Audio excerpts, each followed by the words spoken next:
ذا القرنین ان یاجوج ماجوج مفسدون فی الارض، زمین کے اندر حضور یاجوج ماجوج نے فساد برپا کیا ہوا ہے، ان سے خلاصی دلائیں، بڑے وہ جنگجو تھے، لوگوں کو قتل و غارت کرتے۔ السلام علیکم ناظرین، پروگرام اصلاح دین کے ساتھ میں ہوں آپ کا ہوسٹ بلال انصاری اور آپ دیکھ رہے ہیں جنون نیوز نیٹورک۔ جی ناظرین، آج کا ہمارا ٹاپک بہت اہم موضوع پر ہے کہ یجوج مجوج آخر ہیں کون۔ آج ہمارے ساتھ سید تنویر حسن شاہ صاحب موجود ہیں، ان سے ہم گفتگو کریں گے، ان سے اس کے بارے میں پوچھیں گے، جن لوگوں کو نہیں پتہ اور جو لوگ انٹرسٹ رکھتے ہیں اور نہیں معلوم ہوتا ان کو آج ہم بتائیں گے۔ جی السلام علیکم شاہ صاحب۔ وعلیکم السلام ورحمۃ اللہ وبرکاتہ۔ کیا حال چال ہیں؟ خیریت سے ہیں آپ؟ الحمدللہ، اللہ تعالیٰ کا کرم۔ اچھا شاہ صاحب، ہمارے آج ناظرین کو بتا دیں کہ یجوج مجوج آخر ہیں کون۔ یاجوج ماجوج نوح علیہ السلام کے بیٹے یافت کی اولاد سے ہیں یاجوج ماجوج۔ یہ دنیا کے اندر انہوں نے ایک دور کے اندر بڑا فساد برپا کیا ہوا تھا۔ دنیا کے اندر 4 حکمران ایسے ہوئے ہیں جن کو اللہ تعالیٰ نے پوری دنیا کی حکومت عطا کی ہے، ٹھیک ہے نا۔ 2 کافر ہیں، 2 مسلمان ہیں۔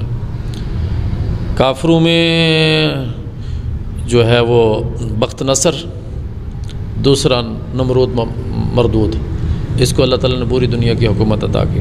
مسلمانوں میں حضرت سلیمان علیہ السلام اور حضرت سید ذوالقرنین علیہ السلام، ان کو اللہ تعالیٰ نے پوری دنیا کی حکومت عطا کی۔ ذوالقرنین علیہ السلام کا تذکرہ اللہ تعالیٰ نے سورہ کاف میں 16ویں پارے کی ابتدائی رکوع کے اندر اللہ تعالیٰ نے بیان فرمایا۔ جب اللہ تعالیٰ نے سکندر ذوالقرنین کو حکومت عطا کی تو سکندر ذوالقرنین کچھ علاقوں میں پہنچے تو وہاں کے لوگوں نے شکایت کی، حضور یا ذا القرنین ان یاجوج ماجوج مفسدون فی الارض، زمین کے اندر حضور یاجوج ماجوج نے فساد برپا کیا ہوا ہے، ان سے خلاصی دلائیں، بڑے وہ جنگجو تھے، لوگوں کو قتل و غارت کرتے تھے۔ تو لوگوں نے کہا جی حضور ہمارے پاس جو درم و دینار وہ بھی ہم پیش کرتے ہیں آپ کو، تو آپ جیسے کریں گے ہم آپ کی مدد کریں گے، آپ ہماری جو ہے نا ان سے چھٹکارا دلائیں۔ تو حضرت سکندر ذوالقرنین رضی اللہ تعالیٰ علیہ السلام نے ان کی طرف ایک دیوار قائم کر دی، پختہ قسم کی۔ بعض کہتے ہیں وہ دیوار چین ہے، بعض کہتے ہیں وہ بیت المقدس کے قریب وہ دیوار ہے اور دوسری طرف یہ ہے، اور زمین اس کو دیوار کو چاٹتے رہتے ہیں، لیکن قرب قیامت حضور صلی اللہ علیہ وسلم فرماتے ہیں پھر وہ آئیں گے، ہاں جی، ان کے سامنے کوئی چیز نہیں رہے گی، فساد برپا کریں گے۔ تو یاجوج ماجوج سے پہلے دجال آئے گا، اس کو حضرت عیسیٰ علیہ السلام اور حضرت مہدی علیہ الرحمہ دونوں مل کے اس کا خاتمہ کریں گے۔ پھر حضرت عیسیٰ علیہ السلام کی دعاؤں سے اللہ تبارک و تعالیٰ ان کو نیست و نابود فرما دے گا، ان کو ہلاک کر دے گا کہ قرب قیامت پھر دنیا کے اندر فتنہ فساد برپا کریں گے۔ ہاں جی، یہ سکندر ذوالقرنین علیہ الرحمہ نے ان کا خاتمہ کیا، دیوار قائم کر دی، اور قرب قیامت آئیں گے۔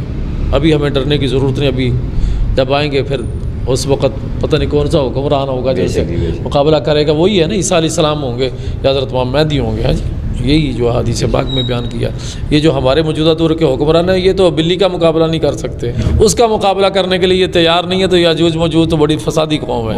ہاں جی، اسی وجہ سے اللہ تعالیٰ نے اپنے نیک بندوں کا انتخاب کیا، اپنے نبی عیسیٰ علیہ السلام کا انتخاب کیا ہے، حضرت مہدی علیہ الرحمہ کا انتخاب کیا۔ نیک لوگ ان کا خاتمہ کریں گے، دجال کا بھی حضرت عیسیٰ علیہ السلام اور حضرت مہدی خاتمہ کریں گے، ان سے تو بلی نہیں مرتی، انہوں نے کیا کرنا ہے۔ جی جی ناظرین، جیسا کہ ہم نے گفتگو کی شاہ صاحب کے ساتھ، انہوں نے بتایا کہ قرب قیامت دوبارہ واپس لوٹ کر آئیں گے اور یہ دوبارہ جو ہے دنیا میں فساد پیدا کریں گے اور لوگوں کے دلوں میں ڈر پیدا ہو جائے گا قرب قیامت سے پہلے۔ جی ناظرین، بہت انٹرسٹنگ سوال تھا ہمارا یہ آج کا۔ اگر آپ کے مائنڈ میں اسی سے متعلق کوئی سوال ہو تو آپ ہمیں بتا سکتے ہیں، انشاءاللہ اگلا سوال آپ کا ہوگا۔ اسی کے ساتھ مجھے اور میری ٹیم کو دیں اجازت، نیکسٹ سوال کے ساتھ دوبارہ حاضر ہوں گے۔ اللہ حافظ۔